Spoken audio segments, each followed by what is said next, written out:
Yo, what's up? It's your boy KSI. Yes, I know it's been a while, but there have been several reasons why. First of all, quite frankly, I just didn't feel like making a video, especially after the result of the Tommy Fury fight. I had trained so hard these past few months, you know, working overtime to do what most people saw was impossible, and that was to beat Tommy Fury. I felt like I had won the fight, so to have the judges completely take that moment away from me, yeah, it sucked. As soon as I got back home, you know, I was angry, disappointed, and eventually I just broke down and started crying. It wasn't fair. Life isn't fair, you know, am I right?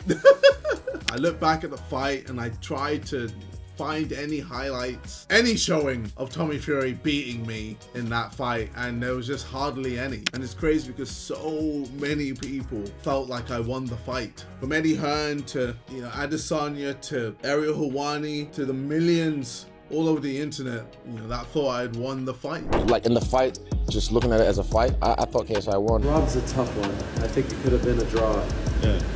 Or he won by point because of the deduction. Did you think that Tommy won, or did you run? I mean, he had a point deducted.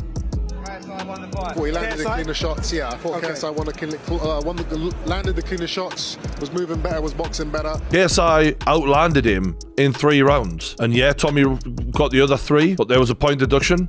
And in my opinion, KSI should have won this fight. People were going back and forth. Who won, Tommy Fury or KSI? You know, I felt like KSI did a lot more. Will Fury himself said before the fight, if it's anything but a knockout, I lose. And I take him at his word on that. I also think that KSI should be the one that's viewed as the winner. Even my biggest hater, Jake Paul, before the announcement was made, thought I won the fight. So for the judges to label me as the loser, it just made no sense. So it took me a while to process, you know, all of that. Yes, I was still doing Sidemen videos after the fight. I was still doing Prime stuff after the fight, but underneath all of that, I was still mentally battling the whole situation. Another reason why it took me so long was because of this appeal that we made. I wanted to try and right what was wrong. Me and my team put up a case to the PBA to explain why I didn't lose that fight. From Tommy Fury hitting me repeatedly in the back of the head, to me outlanding him 3 of the 6 rounds of the fight, and also the point deduction, etc. I was just waiting for the result of the appeal, but it seems to be taking way longer than I thought it would. So I just decided now was a good time to post a video. And lastly, I just wanted a break. I've had such a crazy year, man. I've had 3 fights this year. That's 3 tough camps, especially the Tommy Fury camp. Fuck me, man. I was sparring demons. I was sparring tough ass people, man. I even had my trainers paying my sparring partners knockout money if they managed to knock me out. So yeah, it was a hard camp. Plus, I've done countless Sidemen videos this year while traveling and doing meetups in various countries for Prime. And also I did WrestleMania. I mean, fam, the list goes on. So after the Tommy Fury fight, I was just exhausted, physically and mentally. I was officially burnt out. So it was nice to finally have a little break just to do the things I've always wanted to do. For example, take my family on holiday. The last time we traveled together was back in 2017 when we went to Japan. Konnichiwa, god damn! Your boy is in Japan. God, I love Japanese people. Konnichiwa.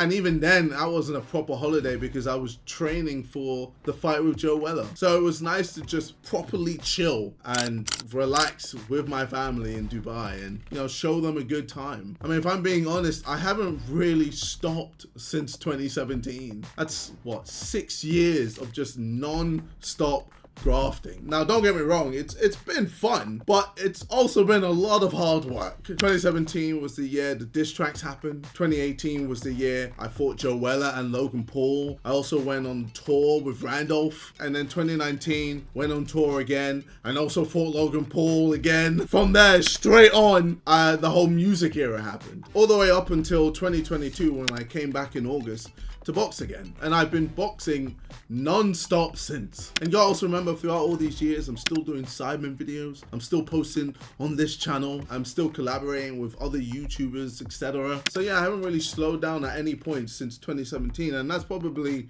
why, you know, I haven't really fallen off. And that is why I haven't posted since the fight. So how do I feel? Depressed. I hate my life. No, I'm kidding. I feel much better now. In terms of the Tommy Fury fight, you know, I feel like I've come out better. Way better than he has. Like, I would much rather be in my position than his. I mean, it's nice to know that my fight with Tommy Fury will be the biggest fight he will ever have in his life. Even if he fights anyone else, no one is gonna care. I mean, he claims to be at a world level, but he's out here trying to fight a 54-year-old Roy Jones Jr. It's honestly so shameful. Also, the fact that Tommy Fury was unable to knock out a YouTuber that has been boxing for about 3 years is actually hilarious. Tommy has essentially been boxing all his life and he struggled to even jab me. Even with everything in his favor, the venue, the weight, the no rehydration clause, so he was able to just balloon to over 200 pounds on fight night. Even with all of that, he wasn't able to get rid of me convincingly. I even saw somewhere that Tommy said that he was done with boxing if KSI could hang with me. If KSI beats you, does this mean that your career as a contender in boxing is done? What can I say? If likes of KSI is even giving me a competitive fight, let's say that. Let me say that. You know, I'm gonna go out there on Saturday night and do what I should have done to Jake Paul. I'm gonna iron this man out. He'll be very lucky to get past 2 rounds. Well, I did. And you needed the judges to save you. That's pretty embarrassing, bro. And to be honest, Tommy Fury has been pretty embarrassing these past few weeks. From him being with Chris Brown, having zero rhythm, looking hella awkward, to him attempting to dance with Tion Wayne, to whatever this clip is, all while Molly May is looking after his kid at home. I mean, come on, Tommy. You're a father now. You can't be constantly partying in the club while your missus is taking care of your child. You were hardly around during Molly May's pregnancy, and it seems that even after the child has been born, you're hardly around. Plus, another thing I find hilarious is whenever I come across Tommy's posts on like Instagram or Twitter, the comments are just slewing him. And saying that he lost the fight, and that's because he did. I don't care if 3 random people thought you won. The world knows that you ain't shit. This guy, this nerdy FIFA player, managed to hang with you. And that, quite frankly, says a lot about your legacy. So yeah, let's keep reminding Tommy that he didn't win that fight under his Instagram posts or Twitter posts or anything he posts online. And if you see him publicly, you could berate him as well and remind him that he didn't win. But ultimately, I set out what I wanted to achieve from all of this. And that was to show to all of you lot that no matter who you are, or where you've come from, you put in the hard work, you know, graft, stay consistent, and you can literally do anything in life. You know, I posted on my Instagram saying this. I appreciate all the kind messages from everyone. In the ring and watching it back, I feel like I should have won. Either way, I feel like I accomplished what I wanted to in the end. This little untalented nerd was able to go toe-to-toe with a professional boxer. Use me as living proof that hard work and self-belief can get you anywhere in this life. And you know, I've portrayed this for years and I've pushed this narrative for years. So you know I'm not, you know, bullshitting you.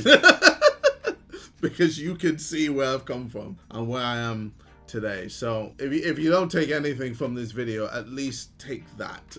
That's like the most important part of this video. But anyway, it's good to be back posting videos on this channel again. I will see you lot in a bit. Take care and peace. Also, thank you for waiting so patiently. I know it's been a while.